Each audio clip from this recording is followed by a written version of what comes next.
Let's move on to this story then very quickly. Then the South African Social Services Agency, that's SASSA, has warned that May payments, so the end of this month, some of those payments to certain grant beneficiaries would be slightly delayed.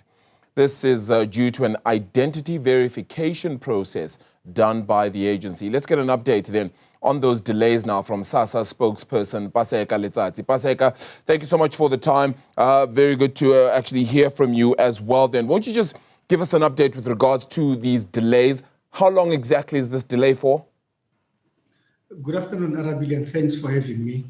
I think in terms of the legislation or the regulations, when a beneficiary presents themselves to a SASSA office without an ID, in this instance when they have a temporary ID, by law we are compelled not to turn them away, but to process their application. In this instance, there are individuals whom we have put on board to process their grant, but the legislation stipulates very well that if you do that, you must come within 3 months. In this instance, you must go to Home Affairs and get your house in order. Unfortunately, majority of them, once they come, they present a temporary ID, they get a grant, they don't come back within 3 months, even when they are told that they must come and present the ID from Home Affairs. These are the individuals that we are talking to. We freeze their grant. We don't cancel it. We just freeze them so that they are able to come forward if indeed they are rightful owners of this grant. So how many people does this actually affect at this time? There are about 20,000 people who are affected. Would expect them to come forward and present themselves. And I think once they have done that particular process, we'll then be able to give you the statistics that out of 20,000, how many of them managed to come through. I must make mention of the fact that we know that we've gone to Home Affairs and we've realized that some of these IDs exist in Home Affairs.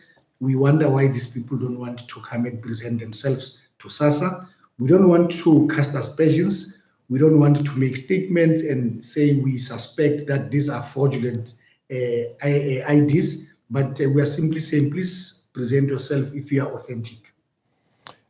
Has this happened before in terms of this continued ID verification? And if so, why is it not happening on a month-on-month basis as well, considering that somebody would need to ultimately have the ID for the most part when collecting a lot of these grants? We have been doing it by law, but obviously we thought it's also important for us to engage the public to make sure that people understand how important it is for them to present themselves forward. Because obviously when you make the application, we do indicate to you that please make sure that you present yourself once your house has been sorted out. However, we thought let's go beyond. Let's not just communicate with individuals. Let's use whatever platform available so that tomorrow an individual doesn't say that they were treated unfairly by the South African Social Security Agency. So what is the deadline with regards to them having to report then to a SASSA regional office, that is then, if I believe then, where that review will be done and their correct ID number then and details uploaded? We'll give them a month to freeze, or 2 months. We'll also go back and communicate because some of them, we have their cell phone numbers. We'll do direct communication with them. But if they don't present themselves, unfortunately, after 3 months, we'll be left with no option but to cancel the grant permanently. How much would you say then, as SASSA, you've actually had to endure with regards to graft, with regards to falsified information and data? How much has been lost due to that, do you think?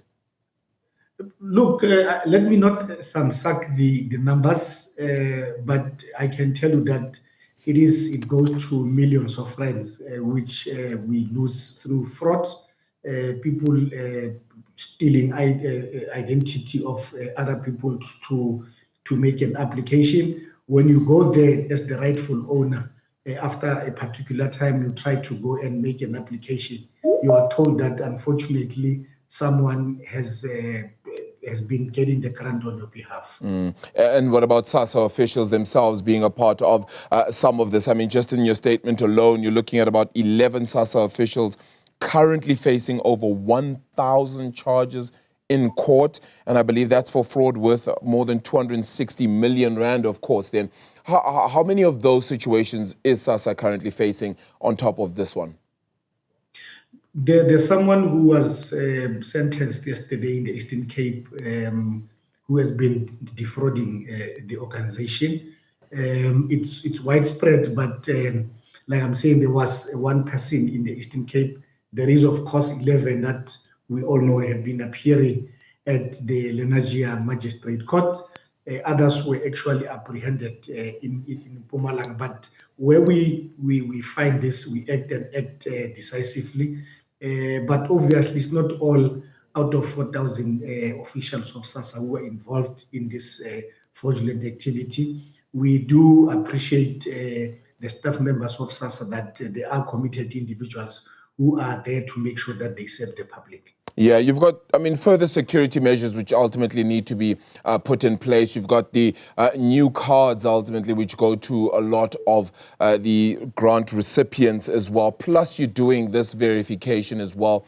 All of this aimed at ultimately increasing security, I would imagine. How much do you think this could ultimately ease off in terms of the fraudulent or any graft or any negligent or negative sentiments that come through then financially for the Social Security Service? We do appreciate the fact that when we take 5 steps forward, some people take 6 steps. So we need to make sure that we understand that technology is advanced.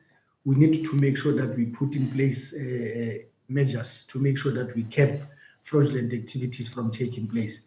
We have moved a step further, like for an example, currently people are using passwords, and we know that when you use a password, the modus operandi is that on the day that a fraud is going to be committed, an individual takes leave that day. They don't come to the office, and then they give their fellow colleague their password so that they can be able to upload certain individuals.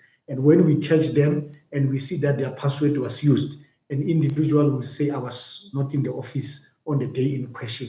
We are now moving ahead to make sure that we use their biometrics, because you can't say that someone stole your finger, right?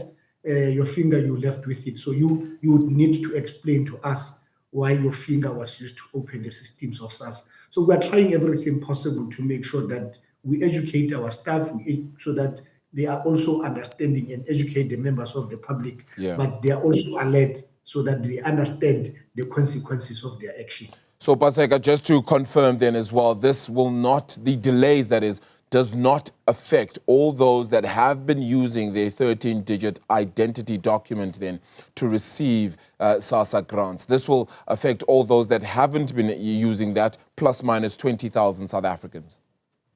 Correct, and I think we need to be very clear that it does not affect beneficiaries of social grant who have been having or who have been using the green ID book or the card.